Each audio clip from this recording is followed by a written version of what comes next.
Welcome to the Encore Audio Archives YouTube channel. I'm Taper Dave, and this is my channel. I've uploaded hundreds of talks here that I've recorded at meetings in West LA, and I've also recorded conventions starting in 2013. I've got a bunch of those up. And Walt and Mary Murray, the original owners of Encore Audio Archives, started the company in the 80s, and Walt recorded Joe and Charlie's and a bunch of stuff down in Vista, California. My sobriety date is June 20th of 1994. I hope you find something you like, so please like and subscribe to my channel and comment down below. If you want to hear something that I don't have or that you don't see, I'll see that I get it. Anyways, take care and have a great day if you want to. Let us welcome our awesome speaker today, Flo.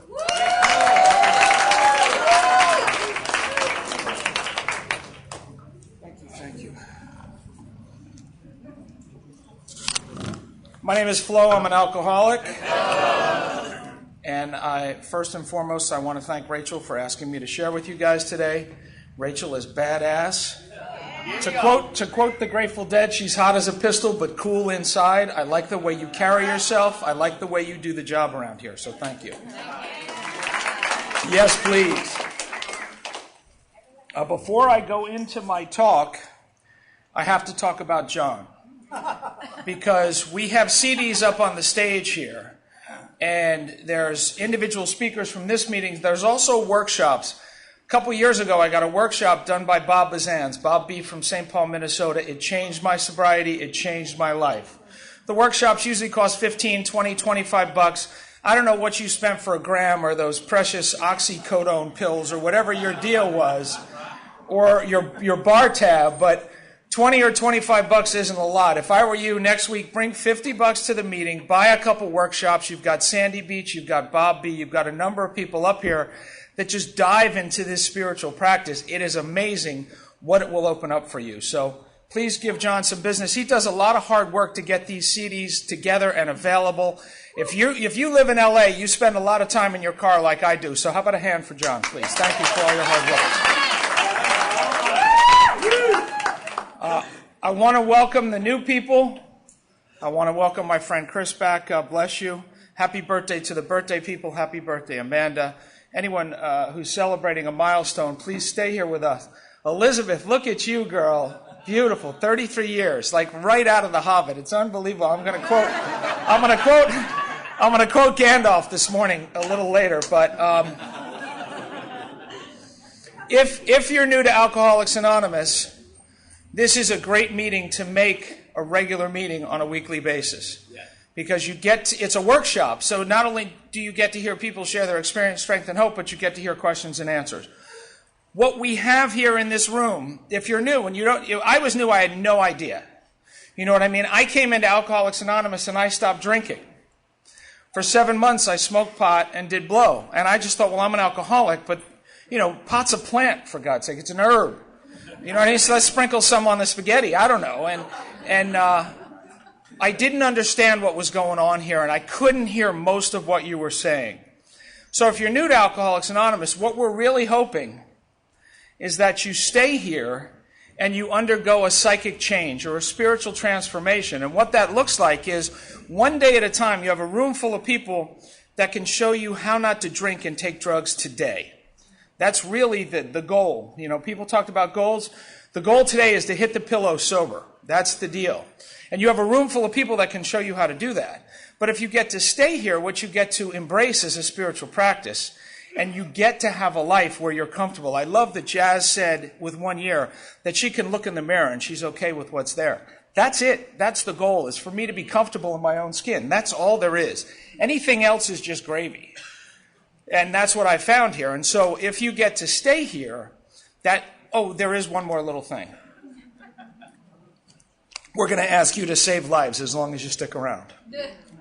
We're going to ask you to work with other people because you're going to be able to do things their family couldn't do, their psychiatrist couldn't do, their therapist couldn't do, their lawyer couldn't do, their doctor couldn't do, the law, the police, the jails couldn't do. You have a gift to reach them that no one else has. And everyone else has tried. And so you have the opportunity to save lives here. And that's what we're hoping you stick around to do. But I want to say that now when you're new. So many people come in and the task, the overwhelming job of doing the steps looks so tall and so high that you're never going to get over it. And we make that the finish line. Actually, the first finish line is so many people come in and they think, well, if I just put the plug in the jug, I've reached the finish line. If you have stopped drinking and using, you were at the starting gate. You know, you were in the blocks, the gun's going to fire, you get to go from here. But that's just the beginning. I have an allergy of the body coupled with an obsession of the mind. 95% of my problem is in my head. And so simply stopping drugs and alcohol, what does that do? It turns up the volume on the problem. That's all that does. And so it's imperative, it's key. Everything I do stems from me not taking a drink or a drug today, but it's really just the beginning. But then for those of us courageous enough to work the steps, we think, well, if I just get through the steps, I'm done. No. All the steps are designed to do is get me out of the way enough so that I can help someone else. It's just get me out of the way. Do we have a big book over there? Could someone, I'm going to look for the quote from Bill. But thank you so much, Don. So I made such a big deal out of the 4-step. It was overwhelming to me. If you don't like yourself, the idea of any kind of intense self-analysis is not an opportunity you're going to leap at. You know, the train comes along, you go, okay, I'll wait for the next one. Not really wanting to do that right now. And see, I thought that was the end-all, the be-all. It's simply something for me to do to get enough of myself out of the way so that I can help someone else. That's the goal. That's the job. So if you're new here, we want you to save lives. And everything else we do along the way is to put you in a position to do that.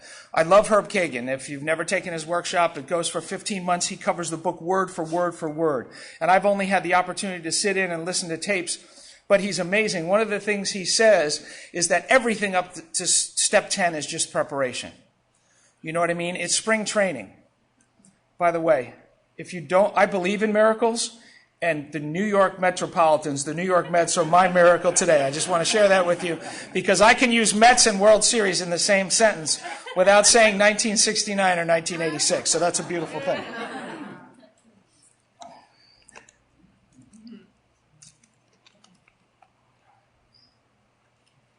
My ability to give this thing away is what allows me to be comfortable in my own skin.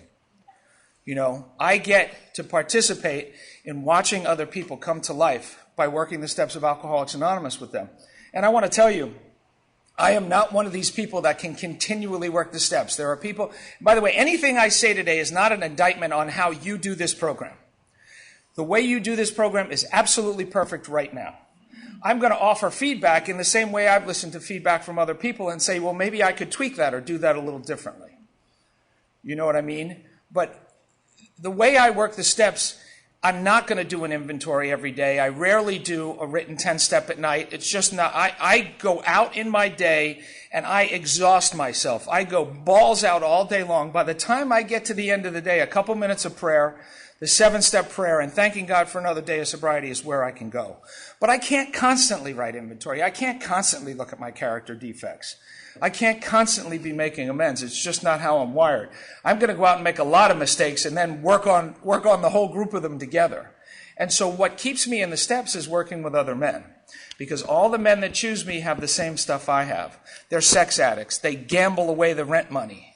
You know what I mean? They isolate. They do all the things that I do. They have food, workaholism, all the ways that I overcompensate for the fact that I'm not comfortable in my skin. The guys I sponsor do the same thing. And so I get to stay in the steps with them. I get to stay current and alive and active in Alcoholics Anonymous by working with other people. But again, if you're new here, what we're hoping is that you do the spring training. You know, you do the preseason, which is steps 4 through 9. And then once you get to 10, 11, and 12, now the W's and the L's count for something. Now every down, every pitch means something. That's when I'm in the game, and that's what Herb talks about. He talks about the fact that everything up to step 10 is me just getting ready to play a live game, live action. And that live action is I get to give away which was so freely given to me. And I never pay that debt. That's never done. It's not like, okay, I've worked with X amount of people and I'm good now. I can go on and enjoy my life. Because I have found I can enjoy my life if I'm focusing on me. It just doesn't work that way. It just doesn't happen. So quickly, to qualify, I loved alcohol and I loved cocaine, and miraculously they went really, really well together. I was a bartender because I wanted to be around both. I worked at a lot of bars in LA, but most of my damage was done at the Baja Cantina down in Marina del Rey. If you have a little bit of a drinking problem or a drug problem and you want to convince yourself that you don't, I recommend working somewhere where everyone just blows you out of the water. I mean, work someplace where they're hard drinking, hard partying. And I could always convince myself, well, look at him, look at her. Oh, my God, look at her. He's a mess. I'm okay. I've never met an alcoholic that can't keep score. That's what we do, right? We're always comparing. You know when you have the standardized tests as a kid and there's that compare and contrast section in reading comprehension? I kicked ass on that. I know how to do that, right? So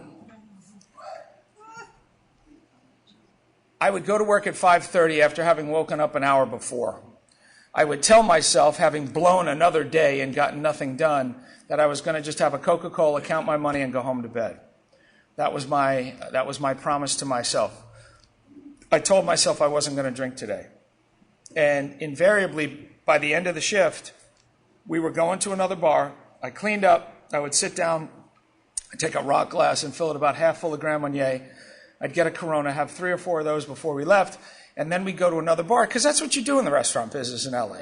You go out, everyone has a pocket full of money, the waiters, the waitresses, the bartenders, the busboys, the barbacks. You go out and you blow the money in your pocket. And that's what we did. I got sober in the 80s. For those who care, I came in on a court card. I got here in September of 1985.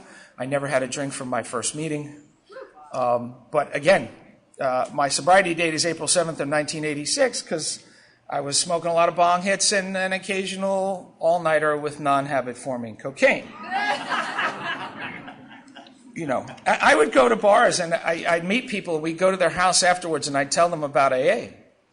And I'd be drinking water and they'd be drinking whiskey. And I'd be like, snorting blinds and going, yeah, I'm going to AA. I don't drink anymore. That was how clueless I was. That was how much I did not get this. They're like, you're so strong. How do you do that? So the other thing I do want to say is there's a lot of things in Alcoholics Anonymous that are said that aren't necessarily from the big book. And they're part of our program. They become part of the lexicon. They may or may not be true for you. Everybody's different. But if you really want to find out what's going on here, I would suggest reading this. What my sponsor had me do was read the big book for 10 minutes every day in the morning. And I was scared of him, so I did what he said. And I read it cover to cover over and over and over again. And I will tell you that you can hear people that have read the book. And so I hear a lot of newcomers say that they don't like the meetings because of this or that. They're getting hit on. Everybody's prideful and full of shit. And there's a lot in Alcoholics. If I'm looking for what's wrong in Alcoholics Anonymous, I'll find it. And so if you don't want to stay here, you won't. And if you're looking for what's wrong, you will find what's wrong. But what I've learned is that I listen for people that say things that I recognize from out of the big book. Another thing that I try to do when I go to meetings is I go to meetings based on the literature. Whether they're reading the 12 and 12, whether they read a particular section of the big book or your favorite page or just going through the big book or as Bill sees it. Anything that starts with the literature tends to be more solution-oriented for me. And I tend to find people that I vibe with and I connect with. So I go to work. I tell myself I'm not going to drink. At the time, there was one late-night bar in the Marina. It was called Fiasco. It was an Italian place. I hung out there so much that when I got fired from the Baja, they hired me at Fiasco. That's how I did. I hung around until you said, look, put on an apron, just go to work. You're here so much, you might as well clock in. But you'd go to Fiasco, and you'd see everybody. There was the Chart House. There's the Red Onion. There's TGI Fridays. There's a warehouse. We all wore silly, ridiculous uniforms working at bars by the water. And we would just go hard as we could till 2 o'clock, and then you'd go to someone's house, and the blow would go out on the mirror. and you'd go till 4 or 5 and get kicked out of there. You'd end up in an apartment in Culver City. There'd be 2 or 3 of you left. You'd finish, you're scraping the vial for whatever's left, and, you're looking through the closets for sherry or, some kind of German wine. Anything you can find, you'll drink at 5 in the morning. And I was always the guy. We'd be standing in a parking lot. And I mean, partying was so important to me. I'd still have my red Baja Cantina shirt on. We had white OP shorts. And we had these little waist aprons, the kind you tie around your waist that have pockets. I would still have the apron on like 5 hours after my shift was over, because it was time to get busy once the shift was over, and I didn't bother taking that off. And I'd always say to these guys, let's get 1 more gram. Let's get 1 more 8-ball. The liquor stores are open. We can get a 6-pack or a bottle. I did not want the party to end, because when the party ended and I went home and I went to sleep, guess who I woke up with? Me. The guy with so much potential, the guy that couldn't get it done, the guy that went to college, and all my friends from college were successful and had families and homes and careers, and it's everything I can do to show up for 3 bar shifts, night shifts, a week at the bar where I worked at. And I didn't like myself. I didn't care for myself. So thanks to the grace of God in the state of California, here we are. If you're here on a court card, I get it. I'm such a people pleaser. Once I came in and I just identified almost immediately, I think that's the magic of Alcoholics Anonymous, is when we walk into the room and we start seeing our head nodding. We start feeling ourselves nodding our head because we go, oh my God, this guy or this woman has experiences just, how do they know what I'm thinking? How do they know how I'm feeling? And so the process of identification took place for me. I was one of those people that I walked in, and this is what I've been looking for all my life. Now, I found it for a while in alcohol. Alcohol was great. Does anyone remember that feeling when you walked into the bar? Kind of that anticipation and the excitement, and you just knew it was going to be okay. You looked around to see who was there, and you knew what you were going to order, and you needed the bartender to get to you right away, because it's like the world left itself at the door, and you sat on that stool or at that table, and it was just going to be okay. That's what I found in Alcoholics Anonymous, because that's what I stopped finding out there. And what I got to do here was change very slowly. I listened to a lot of tapes. I listened to Bob B a lot. And he talks about what we get to do in Alcoholics Anonymous is we get to grow up. There's a common thread of immaturity amongst us. And the people in this room, I know that'll come as a shock to many. But we get to grow up here. And what he talks about is that we get to attend life. Because what I was doing when I was drinking and using, and what I was doing in early sobriety was finding any way to not be present, to not attend. And so drinking and using is easy. If you stay up all night and sleep all day, you can pretty much dodge life. But in early sobriety, it was about working out till I was in perfect shape. It was about spending 60 hours a week at the job, so I was just great at what I did, and my career became my self-esteem. I want to talk just about the Mets for a minute. In 1969, the Mets won the World Series. I was a 12-year-old, scared little mama's boy, and I was about to find drugs and alcohol, and just so desperately trying to fit in and figure out what it meant to be a man. In 1986, I came in 85, got sober in 86, so now the Mets win the World Series in my first year of sobriety. And of course you think, well, it's going to be like this every year. It's been a while. But the first thing I did, as I said, I was smoking pot and doing a little blow. But the first thing I did, I got sober in April, but in March I ran the LA Marathon. I see that with a lot of guys. They come in, it's 5 hours at the gym, 2 hours in the morning, 3 hours at night. I'm going to be fit, I'm going to be perfect. And that's okay. What I found in sobriety is I substituted a lot of things for drugs and alcohol. It might have been workaholism, it might have been sex, it might have been gambling. I've gone from working 80 hours a week to sleeping around the clock. Sleep is a great way to just not attend, to just avoid things, you know what I mean? But slowly, on this journey, I have, because they don't work anymore, been able to put those things down. Because they kick my ass, I've been able to put those things down. I've never recognized, oops, this could be a little bit of a problem, and say, I'm not going to do that anymore. What I have to do is run it into the ground. I've had every other addiction in sobriety you can have except shopping. If you're looking up here, I'm not a clothes horse. We haven't gotten there yet. The one we're dealing with now is food. You got to eat.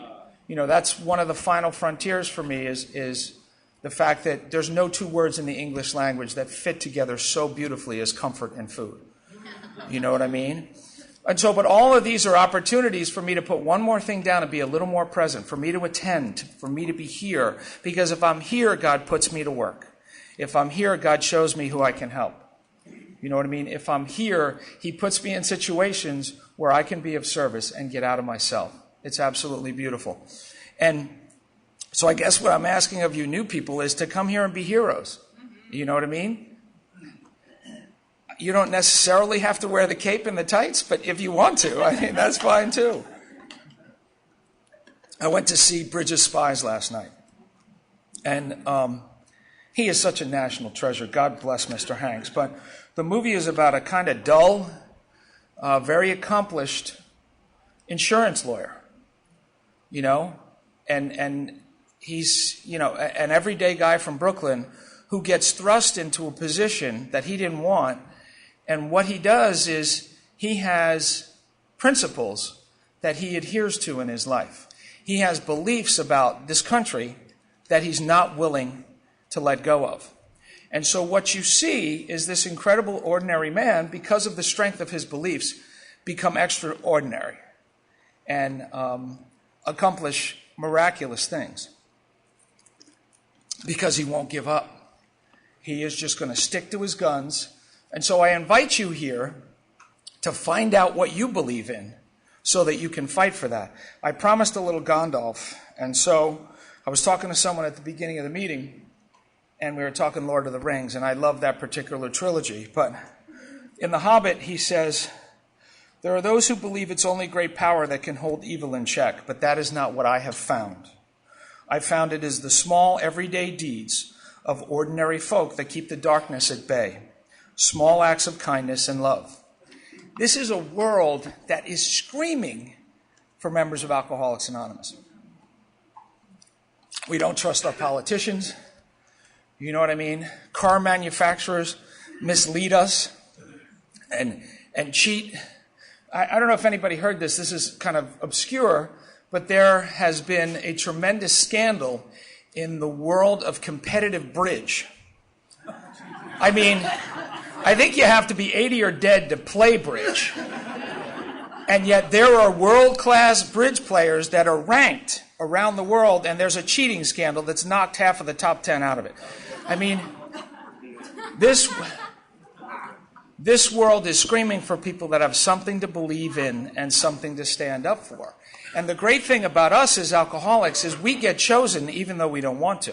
It's like God looked down and said, okay, we are drifting spiritually, so I need to find a group of people that I can enlist to do my work. And so he looked down, and there are some good politicians, there are some good, all of that. He looked down and he saw the politicians. He said, well, the good ones are working hard to make change in this world. I can't take them away from the task. And he looked down and he saw the lawyers, and he said, well, geez, the lawyers, they're fighting for people that don't have a voice. We need to leave them in the game.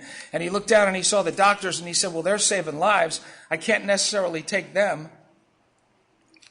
And he went down the list, and he looked down and he saw us in the gutter, and he said, he's not busy. Maybe I can enlist him. Here's what I'll do. I'll relieve him of the two things that are killing him. One is the bondage of drugs and alcohol, and once I relieve him of that, I'll relieve him of the bondage of self. After I do that, I'm going to make it so that he can only stay free if he does my work and helps other people.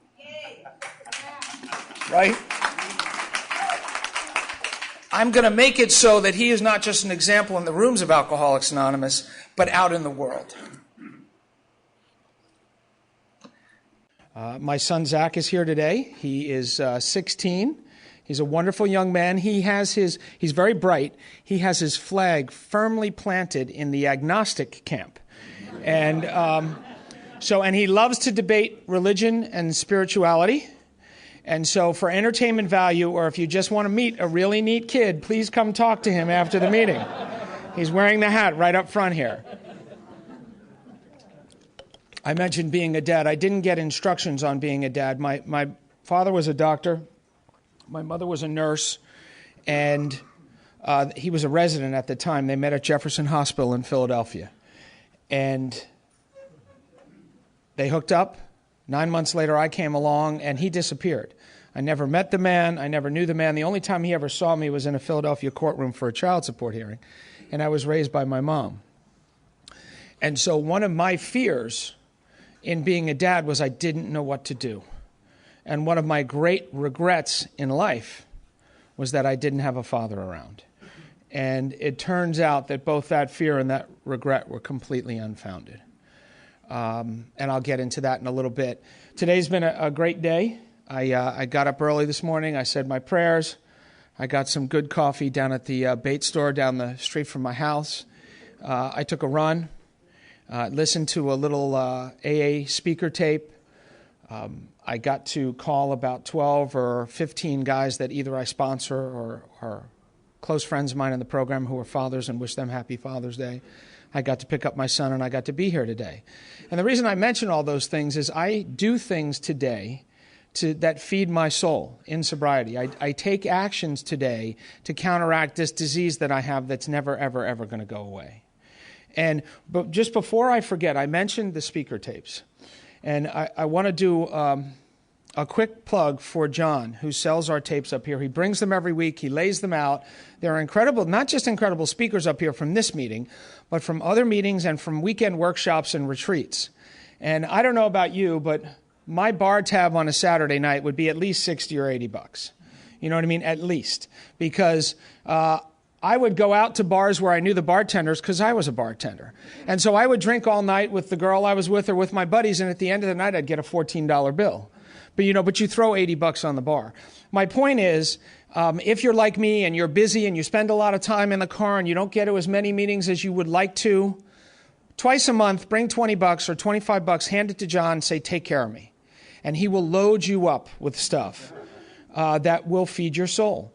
Thanks to John, I got in touch with my favorite speaker, Bob B. from St. Paul, Minnesota. He's got tons of retreats and workshops up here from him. And then next weekend, I get to fly to Florida, and I'm doing a big book workshop with Sandy Beach and Bob Bazans. Are you going to be there? No? Okay. So, by the way, what I have in the car right now outside is a Bob B. workshop he did in Malibu, a men's retreat he did in Malibu last April. Was any of the men in this room, anybody there for that? We have tremendous resources in this program. We have the wisdom of our elders, and I strongly recommend you come up here, spend the money, have them in the car, put them in. Just like anything else, if you're like me, you'll get addicted to it. So, okay, I'll get off my soapbox now. I also want to thank Ray for asking me to speak. Ray's my road dog. We go to rock shows together. This is a tough meeting. This is a tough group. And it's like herding cats. You got so many people here and so many personalities and so many commitments. Can we give Ray a hand for being a great secretary, please?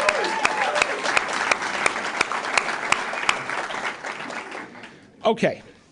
So, never having had a dad, what I do is if I don't have information, I fill it in. That's what my magic mind gets to do. So I filled in what it would have been like had I had a dad and how much happier I would have been and how I would have been okay instead of the way that I turned out, because I was kind of a fear-driven kid. My mother was very overprotective. She was a single woman, a good Catholic, that gave birth to a child out of wedlock in the 1950s. And so it was very important for her that I was a good kid, because if I was a good kid, then that justified her decision essentially to sin. And so I was kept on a pretty tight leash for a lot of the time. And I did notice that all the other kids had a mom and a dad, and that I didn't. And so from a very early age, I felt different. And I felt afraid. And when 12 or 13 came along, I'm not sure what came first, but I found drinking. We started with Boone's Farm apple wine. I remember going to camp. I went to a summer camp in Pennsylvania, and one of the counselors turned me on to Tiger Rose wine, and it had a tiger's head with this big rose blooming behind it, and it was wonderful. And, and I started smoking a little pot, and I finally started to feel okay for just a minute, like I might be okay, like I might be able to slip by you and you wouldn't notice. And, fast forward, I'm in college, and I'm hanging out at the bar I work at so much, they said, "You're here so much, why don't you get a job?" So I began a career as a bartender. I want to tell you, I wasn't very good as a bartender at the beginning. But I wasn't leaving until they asked me to. You know what I mean? I stuck around. And it's funny because later in my bartending career, I was asked to leave a lot of those jobs. But this first job, I stuck around. Then one more time, I found a way to be the center of attention, scared to death. But I had what you needed. And so I could put just enough of me forward to be okay and hold back the rest. Because I've always believed that if you knew who I really was, if I completely revealed myself to you and you found out who I was, you wouldn't want to know me. You wouldn't want to be with me. You would kind of throw me away. And so I doled out what I thought it was about me that you would like. And I kept the rest to myself. And I knew all the rest. So I knew I didn't like me. So why would you? And I say I knew all the rest, but I was in denial about a lot of things too, about a lot of my behavior, a lot of myself that I just didn't want to look at. The idea of looking at me in any kind of in-depth perspective was not something that I would leap at. I got a DUI in 1980. I got a DUI in 1985. They were 4 years, 11 months, and 27 days apart, which, thank God, qualified me as a second offense. And so I had to come to Alcoholics Anonymous. And I came to Alcoholics Anonymous, and I came home. I was one of those people who right from the gate felt at home in Alcoholics Anonymous. I didn't feel a lot of times like I fit in. I was very still quiet and kind of shy and kept to myself. But I knew there was help for me here. I knew there was a solution here. I knew when you guys shared from these podiums the way that you drank and the way that you used and the way that you felt, I knew that you spoke my language. And I figured if I could just, one more time, if I could just hang around long enough, allow you to see just enough of me, that I would be okay. At 6 months, I got a sponsor. He suggested that I write a 4-step. I changed all my meetings and stopped calling him because, again, I'm not jumping at any kind of self-analysis or any kind of close look at me or my behavior. At 18 months, I met a man named Ken O'Brien. Saved my life. And I said those 4 words that to this day are difficult for me to say. I said, "Can you help me?" You know, I'm listening to this tape of Bob, and Bob talks about the fact that we build the wall up. And when I'm drinking, I build that wall up. I let you see what I think I want you to see, and I hold back the rest. But when I'm drinking, that wall becomes liquid because I just reveal everything. Everything comes out, everything comes off. I was one of those people that if we were drinking, my clothes were coming off at some point or other, you know? And so, but in sobriety, now I'm in sobriety. I'm around for 6 months. I'm around for a year. I'm around for a year and a half. I'm in absolute agony because I feel like I'm not doing something right. You seem to be so much more at ease than I am, and I'm afraid to tell anyone about it because I think I'm doing it wrong. And so I build this wall up till and Bob talks about it, till I get to the point where I cannot stand me for 5 more minutes. Now, I want to tell you, my experience in sobriety is everybody will go through that in sobriety. You will get to a place where you cannot stand being in your skin for 5 more minutes. That's not a bad thing. That's not a good thing. Because if I'm in the rooms of Alcoholics Anonymous, if I'm going to meetings, if I'm taking commitments, if I have a sponsor or maybe just some friends in Alcoholics Anonymous, when I start to push the bricks down on that wall and say, "Please, somebody, anybody, come get me," then I'm going to be surrounded by you. If I'm a dry drunk and I get to that place and I start pushing those bricks down, the only solution for me is to pick up a drink. And so thank God I got to that place and I said, "Can you help me?" And Ken said to me, "You know what? I can. I want you to meet me here an hour early next week." It was the Monday night Kelton meeting. And Ken was a circuit speaker. He spoke 2 or 3 nights a week all over California. And guys would ask him every time he spoke to be a sponsor, and he wouldn't say no. But what he did is he weeded you out. He gave you direction right away, and he gave you direction that was somewhat difficult. And if you didn't follow that direction, you kind of wandered away on your own. But those that stuck, stuck. And I said, "I can." And I met him there an hour early the next week. And he said to me, "I want you to understand that I'm working with you in order to keep me sober, not to keep you sober. Do you get that?" And I nodded my head up and down, and I said, "Yes, Ken." And I had no idea what the man was talking about. Not a clue, but I understand today. I understand that the 12-step work that I do today is designed to keep me in the game, to keep me in the steps, and to keep me sober. And the men that I have the blessing to sponsor who stay sober are a gift. And they have their own path and their own higher power. And so Ken put me to work. I had a daily routine of prayer and meditation and reading the book and getting commitments. And if I shared at a meeting, I could talk as long as I wanted about the problem. But before I shut up, I damn well better share about the solution. And being the keen thinker that I am, I said, well, what if I don't know the solution? He said, there's 12 of them on the wall. Just pick one. Guess. He started having me chase newcomers around. For 60 days, I had to get the phone number of a man with less time than me. And I had to give him my number. And since I was going to 90 meetings in 90 days, now keep in mind, I have a year and a half now. Not a step in sight. Bat, you know what, crazy. And so I'm running around, and I have to find a guy with less time. So there's a lot of wiggle room there. You know, I've got anyone up to a year and a half, and I'd go to Sundowners, and I'd get there late, and you couldn't get a seat, and you're sitting on the stage or the floor, and I didn't see who raised their hand. And after the meeting, I'd run, and I just grab guys. I go, how much time you got? They go, 2 years. I go, get out of here. You know, how much time you got? 6 months. Good. Give me your number. And I was scared of Ken. I think it's good to be a little scared of your sponsor. I want to bring that up for some of the men I have in the room. And so after 60 days, I had a yellow legal pad with 60 names and numbers on it. And some of those men I never saw again. I called them. I invited them to come to a meeting, and I never heard back from them after calling them a couple times. And some of those men I know to this day. But what it did is he got me right away into working the 12 steps. So here I am. I'm working 1, 2, and 3, but I'm also working 11 and 12. I'm praying in the morning and the evening. I'm having a little quiet time, and I'm working with newcomers. And so those guys that I'm chasing around and getting their phone numbers, I'm going to the same meetings every week. Monday and Wednesday, I'm at Kelton. Tuesday, 2+2. Thursday, at Brentwood.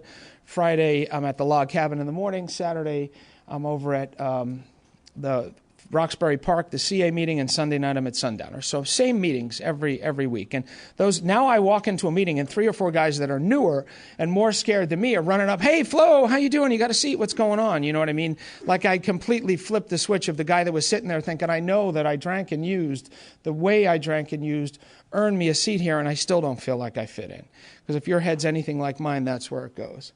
And so some of those guys started asking me to sponsor them. And I ran up to him and I said, Ken, what do I do? Now, keep in mind, one of my character defects is I am a people pleaser and I want to look good in your eyes. And so these guys would ask me to sponsor them in front of the pretty girls in the room. And I knew next week she was going to come up to me and go, hey, are you sponsoring that new guy? And I was going to go, no, my sponsor won't let me. You know, so I ran up to Ken and I said, these guys want me to sponsor them. What do I do? And he said, maybe it's time you wrote an inventory. I said, I can do that? Absolutely. He said, just stay one step ahead of him. And so what I had is I had my sponsor pulling me through the steps, but I had newcomers gently pushing me through the steps of Alcoholics Anonymous. I wrote 60 pages. It took 4 hours to read. He took a clipboard and a white piece of paper. He put a 6 on one side and an 8 on the other. Underneath 6, he was kind enough to write down all of my character defects. There were quite a few of them. Underneath 8, he was kind enough to write down all the people that he felt I owed an amends to. And then he sent me to other programs because I had other issues, and ultimately I circled back and worked out most of that here in Alcoholics Anonymous. But, I mean, if you're anything like me, a year and a half into sobriety, I have no program. Sex, gambling, workaholism, anything you could overdo, anything that involves short-term gain and long-term pain, I was like a rat to cheese. You know what I mean? Good idea, good idea. Oh, that sucked, right? And I started to work with some of these men. None of them stayed sober. If you're new and you're beginning to sponsor and it doesn't seem to be taking, that's okay. If you're still sober, it's working. None of these guys stayed sober. And so Ken made sure that I learned about the disease and I could explain the disease of alcoholism. You know, I have an allergy of the body coupled with an obsession of the mind. The allergy of the body is very simple to explain. Dr. Bob used to say, he used to use the analogy of strawberries. He'd say, if you're allergic to strawberries, you wouldn't eat them, would you? No. I'm allergic to alcohol. My body has an abnormal reaction. What happens with me is when I drink any alcohol, I lean in. Gravity takes over, and I am going to the bottom of the glass or the bottom of the bottle or whatever it is until I'm done. I am drinking until I'm done. Once I start, there's no halfway, there's no 3/4 of the way, there's no pulling up, there's no breaks. We're going till I'm done. That might be that night, it might be the next day, it might be a couple days later. depending on what other substances are involved. And I'm an alcoholic, absolutely. Alcohol was the foundation upon which I built every buzz. But I have to tell you, I tore it up in the late 70s and early 80s. I did everything. But I want to tell you, no two things have gone together so well, are so hand in glove as cocaine and alcohol. And I want to tell you, in 1977, I had the balance just right for about 15 minutes. And I spent the next 9 years trying to find that till I came in the door. But as soon as I did one, I wanted the other. I smoked pot, mushrooms, black beauties to study. Loved acid. Acid, I had arrived. I had found my calling in life. I was going to have my spiritual awakening through chemicals. But I worked in a bar. That wasn't an accident. I love drinking. I absolutely love drinking alcohol. And my friend turned on me. So I have this allergy of the body coupled with the obsession of the mind. The obsession of the mind is this time it's going to be different. The way that manifested for me is I worked at the Baja Cantina. So if you go to the ocean, go left about 4 or 5 miles, there is a drinker's bar called the Baja Cantina. And the great thing about being there is I've never met an alcoholic who can't keep score. So I would stand at the bar and I would look at all my regulars and go, he's a mess. This guy I'm about to cut off, he has a problem. Forget about her, you know what I mean? This guy shouldn't have even come in. We shouldn't have let him in the first place. And so I found myself in the middle of that spectrum. There were the normal customers and there were my regulars, and somehow I convinced myself that I didn't have a problem. So the way the obsession of the mind manifested for me is I lived by Venice High School, so it's a 5-minute drive from there to the Baja Cantina. And every day I would get in my car. I would wake up around 4 because when you're doing a lot of blow, you don't tend to go to bed while it's still dark out. So I'd wake up around 4. I'd put on my running clothes. I'd go run down to the beach. I had a loop that I ran from Rose to the Venice Pier and back. It was about a 6-mile loop. I was always convinced that if I was in great shape that I didn't have a problem. And that's not necessarily true. So I would hop in the car and I'd be driving to work. I was late all the time, and I would be saying on the way to work, I'm not drinking today. I feel like holy hell. My head is throbbing. My mouth is dry. I ache. I'm on 4 hours sleep. I don't want to go to work. I've got to be chipper and friendly and wait on people now. And I'm not drinking today. That's it. And then somewhere around 7 o'clock, I would make a decision. You know what? At the end of my shift, I'm going to have a cold beer. And somewhere around 11 o'clock, with the end in sight, I would say, you know what? I'm getting wasted tonight. I'm going out everyone's going out. At that time, the Baja was not a 2 o'clock bar yet, so all the restaurant people went to Fiasco in the marina. And you would walk in, and the Red Onion's here, and here's the Warehouse, and the Chart House, and TGI Fridays, and the Cheesecake Factory. And you can tell us all because we wore these silly, ridiculous uniforms, you know what I mean? And so you can spot us, but we make friends with each other because on our nights off, we go to their bar, sit at their bar, and drink for free, and that's just what you do. And so we would go over to Fiasco's. I would burn a hole in the carpet about 12 times between 12:45 and 1:30 at last call, going into the bathroom with all these different people. And, we'd run down to Boys, get a bottle. I'd be up all night again. I'd feel like crap. I'd wake up. I'd take my run. I'd say, you know what? I'm not drinking today. Day after day after day after day, I made that promise to myself. And day after day, I broke that promise. And I want to tell you, if you don't like yourself even a little bit, and you do that, it really kind of cements the relationship. It's kind of a commitment to self-loathing. I have an allergy of the body coupled with an obsession of the mind, and it's all wrapped up in a spiritual malady. There is some part of me that thinks that I am not good enough, that I just don't have what it takes. Why bother? And I want to tell you today that that's not true. That is not my experience today. It's funny, I was in Florida this week for an attorney conference. I went to, I have a lot of friends down there, and I go to a lot of meetings down there. My mom has lived there for the last 30 years. She passed away in April. But I walk into meetings down there, and I know everybody. I went 8 times in the last year to visit with her. And I went to a meeting Friday night, and they do it a little differently there. And the leader says, does anyone have a topic? And if you have a topic, you kind of just speak up and shout it out. And this fellow named Scott, who's 6'7", 290 pounds, just a giant of a man, said, I'm not the type of guy to feel this way. He says, but I'm struggling with self-doubt right now and feelings of inadequacy. And I was thinking, wow. Because I'm not that guy. If you know me in this room, I don't deal with a lot of self-doubt and feelings of inadequacy. I've been here long enough, and I've had the opportunity to work this spiritual practice on a daily basis to be comfortable in my skin most of the time.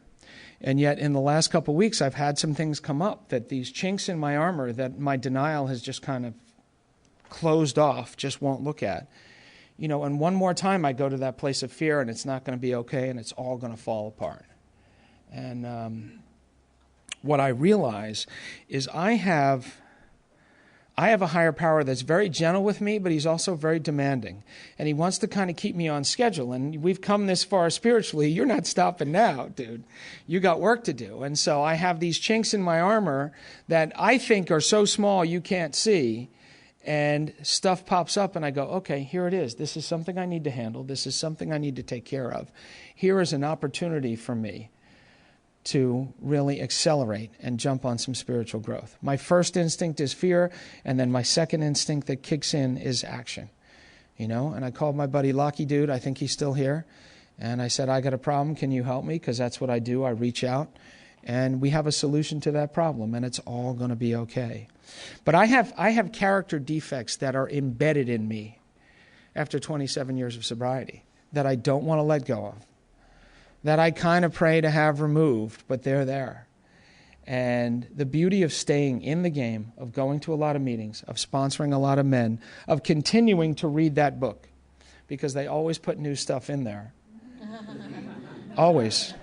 Sneak it in. If I stay in the middle of the game, then those opportunities will present themselves. If I attend to life. I show up. When they take roll, I go here. In every area of my life, whether it's the work area, whether it's the family area, whatever it is. And speaking of the family area, I mentioned my son Zach is here. I want to just give a shout out to his mom who's not here. We've been divorced since 2000. And I'm so grateful to have a great relationship with my ex-wife, and she allows me to be a great dad and be in their lives. And I just want to recognize that, because people look at us and they go, how do you do that? And one more time, it's Alcoholics Anonymous. One more time, it's my ability to bring the principles to the table, no matter what's going on in my head, and do that. What's going on with me today? We're getting down to some core issues. I have problems with food, and I'm dealing with that, trying to lose a little weight and get healthy. I used food as a shield between me and you for a while. And there are no two words that go together better in the English language than comfort and food. I mean, you know what I'm talking about. And, I have chosen to take up this battle with a severely hampered metabolism now that I'm my age. And so it just makes it a little more interesting, a little more challenging. I deal with procrastination, is a beast for me. But I stay busy and procrastinate. It's not like I'm just sitting there with twiddling my thumbs. I stay busy and procrastinate, and then I rationalize that I didn't get to what I really needed to prioritize because I was busy. My world is chaos. I need to take care of cleaning my environment and being in a place that's a little more spiritual and a little more peaceful. And the other embedded issue is relationships, specifically relationships with women. And I'm working on that. I started therapy a little while ago. And it's funny because if you're like me and you've got some time here and you've got those embedded issues, it's like a math exercise. You take 5 of them and they boil down to 2 or 3, and ultimately it all boils down to 1. And it's that, one more time, it's that fear that I'm not good enough. It's that fear that despite all the evidence to the contrary, it's all suddenly going to come crashing down, which is a lie, which is the big lie of alcoholism. If you're new to Alcoholics Anonymous, I invite you to stay here with us. What I found in these rooms, most importantly, is a room full of people that could teach me how to not drink one day at a time, could teach me how to stay sober until I went to bed tonight. That was the opened door for me. But it wasn't enough. See, I have alcoholism whether I'm drinking or not. And so you opened the door and invited me in and taught me how to not drink one day at a time, but then you gave me a solution. Because if you're going to take away my medicine, you better give me something that works just as well or better, or I'm going to go back to what works. And what I've been given here is these 12 steps, the ability to help other people through those steps, and a spiritual path which I stumble along. I make every mistake you can make in sobriety. I've made them visibly, I've made them multiple times, and I've done it for all of you to see. And every time I fall on my butt, you pick me up and you say, get back in the game, kid, and you might want to try doing it a little differently this time. Thank you for your love. Thank you for your direction. Thank you for your protection. Thanks for letting me share.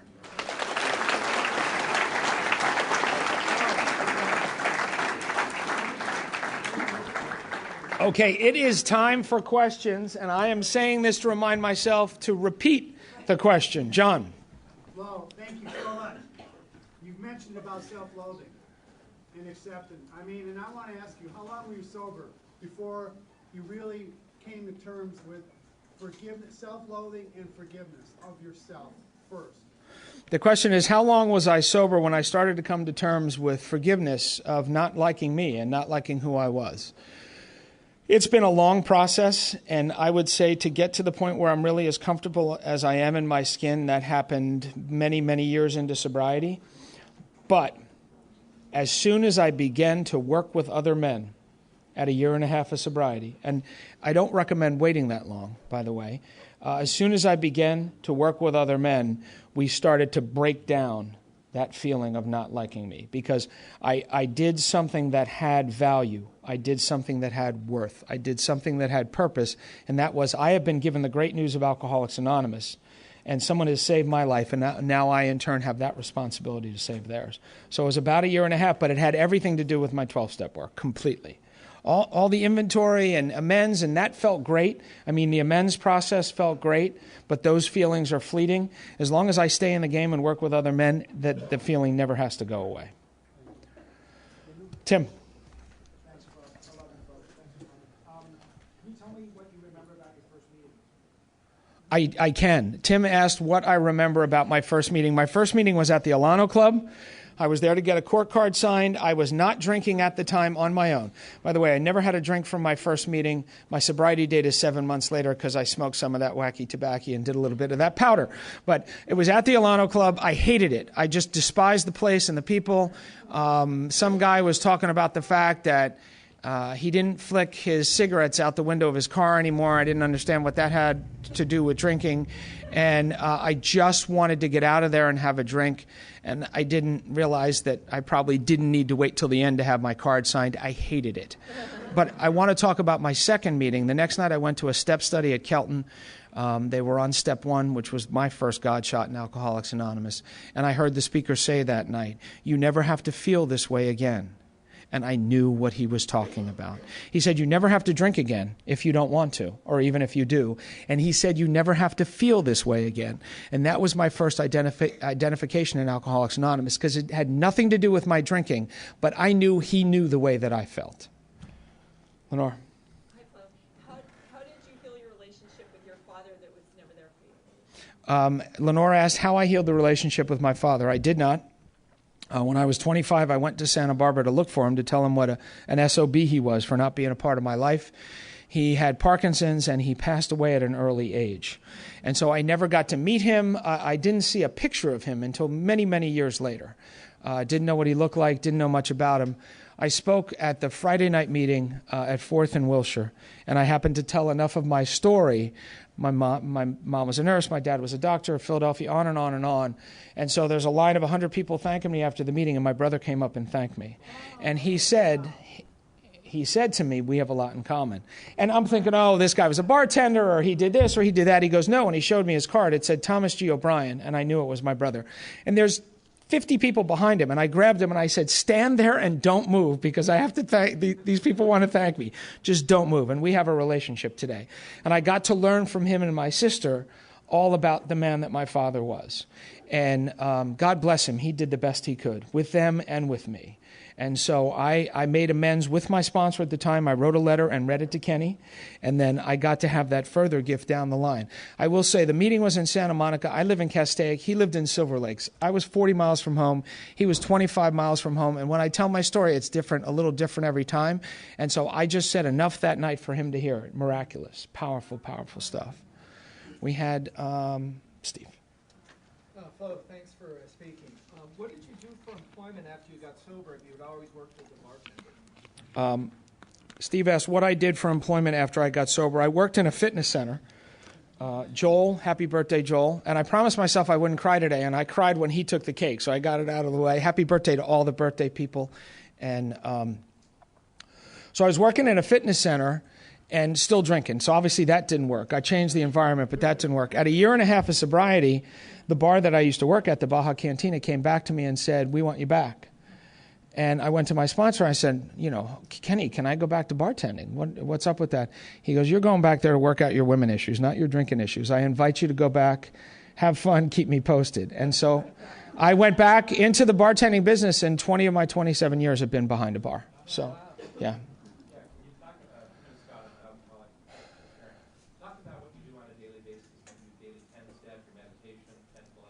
The daily routine my sponsor gave me is to hit my knees in the morning and start with the third step prayer. Oh, the question is, what do I do on a daily basis?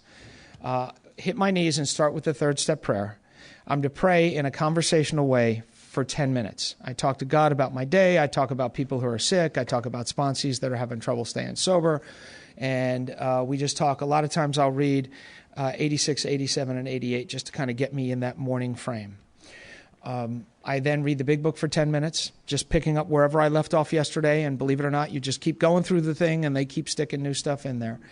And I was instructed to sit quiet for 5 minutes. And I hear the trash trucks and the birds in my refrigerator, and I just kind of sit quiet and start my day that way. I was told to go to a meeting a day. I don't have that luxury today.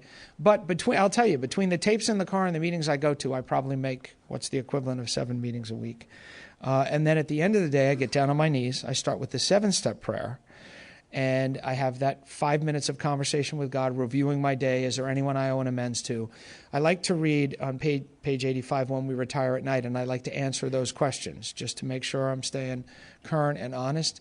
And so that's what I do on a daily basis, along with going to meetings. And the gift of having a lot of years of sobriety, I'm on the phone with sober people all day. I called 12 guys this morning I sponsor who happen to be dads. My phone is always ringing. And so I get to stay pretty close, which is an incredible gift. Last question. Barefoot. Thank you, I love you. What was your most difficult amends, and how did you handle it? Barefoot asked what my most difficult amends was. That's a tough question. There's an amends I haven't made yet, which I'd like to. And that is, as I mentioned, I went to college and became a bartender and stopped showing up for class. So I never graduated, and I need to go finish that degree. So that's the most difficult one because it's the one who's not done yet. My amends to my mom was tough, but I've made living amends in the time since then. I think the hardest thing, being in the bar business, if you're a bartender and you don't steal, you're in the minority. And so I think the hardest thing was going back to the restaurant owners and saying, you know what, I stole from you when I worked behind the bar. And here's what I think I owe you, and I'll do anything I can to make that situation right. And whether it was money or whether it was just giving away drinks, it's very common in our industry, and it was really hard to kind of swallow my pride and go tackle that. But I was always received with grace by these guys, and they were very, very happy to see me sober because they get a first-hand look at alcoholism all the time. And they were very grateful that I was where I was at and had become who I had become. That's it. Thank you guys so much for today.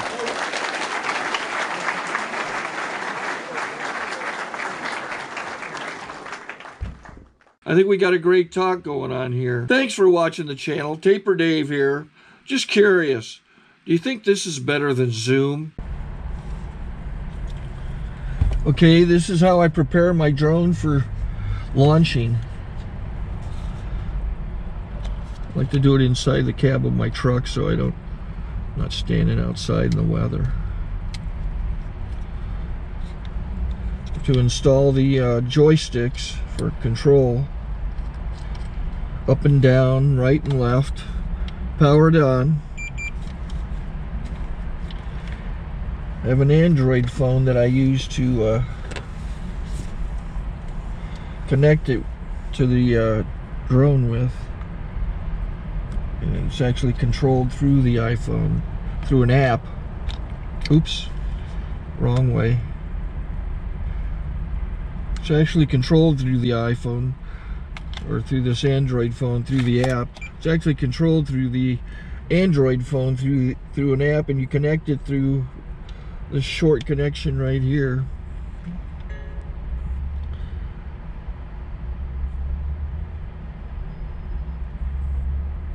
Remote control connected. Remote control is connected. So I pull out the drone. I have to extend the legs. Long legs extended first, then the short legs. Remove the gimbal protector. Set that aside, then power it on one short burst, then one long burst. I lay it down. So I have to go to calibrate. So the drone's not connected yet. It shows you here as this drone gets disconnected, even though the remote's powered on. So the drone has to establish it's connected. So I go into the app to calibration mode. First I'll calibrate the remote controller. Start calibration. Out, in, out, in, up, down, and then this little wheel is to control the gimbal. So it's calibrated. Go to gimbal calibration, start calibration, and then it calibrates the gimbal. I don't know if that shows up. The gimbal's moving all over the place. Changes, you can see it on the video. And I'm calibrated to take off. It's acquired 7 satellites at the moment. There are 26 satellites up in the sky, which it has to acquire before you can take off. So it's connected. It's got enough satellites. This is white. I can go to press this little arrow button, swipe right to take off, and it would start the motors if I slid this to the right, but I'll wait till I get outside. Don't want to do it inside.